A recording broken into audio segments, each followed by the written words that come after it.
இன்று ஒரு உண்மை சம்பவம். கடைசி அழைப்பு 2021.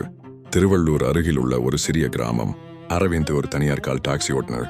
அன்று இரவு 12:45 மணி மொபைல் ஒலித்தது. பழைய அரசு மருத்துவமனைக்கு வர முடியுமா என்று ஒரு பெண் குரல். அந்த இடம் 15 ஆண்டுகளாக மூடப்பட்டு கிடக்கும் இடம். சிறிது தயக்கம், ஆனாலும் பணம் முக்கியம். அங்கு சென்றான்.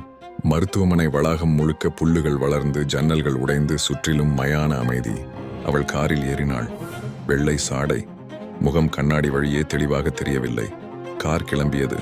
சில நிமிடங்கள் கழித்து அரவிந்த் கண்ணாடியில் பார்த்தான். அவள் நிழல் சீட்டில் இல்லை. அதிர்ச்சியில் திரும்பி பார்த்தான். அவள் இருந்தாள், ஆனால் கால்கள் தரையை தொடவில்லை.